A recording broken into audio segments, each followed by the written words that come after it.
नमस्कार, आप देख रहे हैं कोसी संचार न्यूज और मैं हूं राजीव कुमार। ईडी के द्वारा चार्जशीट में सोनिया गांधी और राहुल गांधी का नाम शामिल करने के खिलाफ मधेपुरा में एनएसयूआई के कार्यकर्ताओं ने निकाला आक्रोशपूर्ण विरोध मार्च।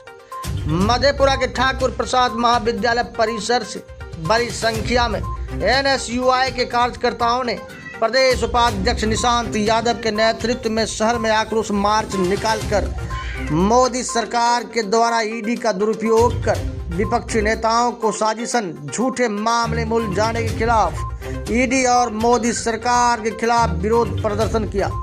आक्रोश मार्च ठाकुर प्रसाद महाविद्यालय परिसर से निकलकर भूपेंद्र नारायण मंडल चौक तक पहुंचा, जहां विरोध मार्च सभा में तब्दील हो गया। आक्रोश मार्च का नेतृत्व कर रहे एनएसयूआई प्रदेश उपाध्यक्ष निशांत यादव ने कहा कि भाजपा और आरएसएस की नेतृत्व वाली मोदी सरकार ने इस देश को अघोषित आपातकाल लागू कर दिया है।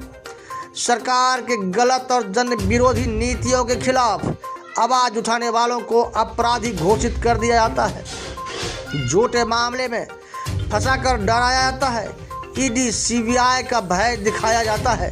उन्होंने कहा कि जन नेता राहुल गांधी हमेशा देश के गरीब, कमजोर, छात्र, नौजवान, किसान, मजदूर, दलित एवं वंचितों के हक, अधिकार, सम्मान और उनके पीड़ाओं पर सरकार से सवाल करती है तो सरकार के जन विरोधी नीतियों और घोटालों को बेनकाब करती है, जिसके कारण मोदी सरकार बदले की भावना से कांग्रेस नेता राहुल गांधी पर झूठे मामले बनाकर उन्हें डराने और धमकाने का प्रयास करती है।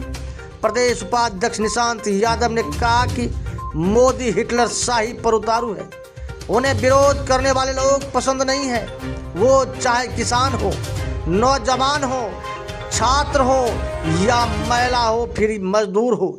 जब भी किसी जन विरोधी नीतियों के खिलाफ किसी ने प्रदर्शन किया हो, सरकार ने बेरहमी से उसको कुचलने का प्रयास किया है।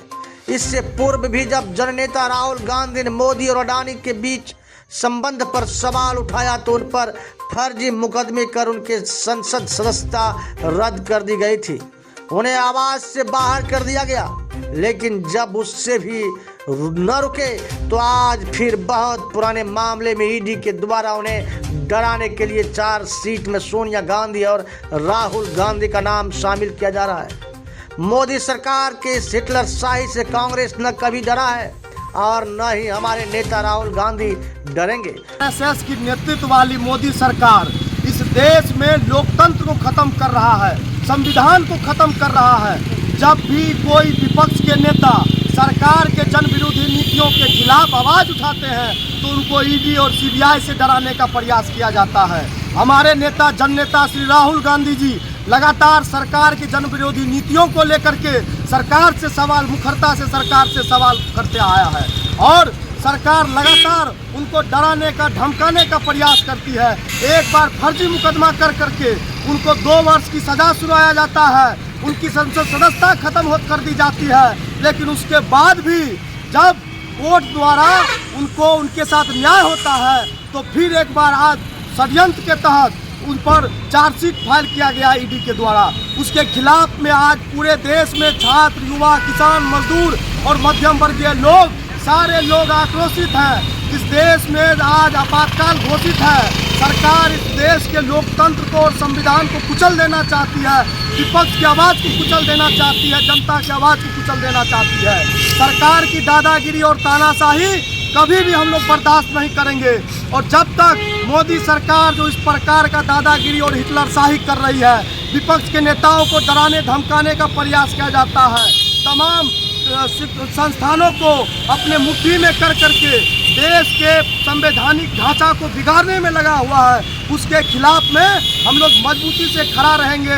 और जब तक विपक्ष के नेताओं की आवाज़ को कुचलना बंद नहीं करते हैं, यह आंदोलन मुखरता से जारी रहेगा। निशांत यादव, प्रदेश उपाध्यक्ष एनएसयूआई बिहार।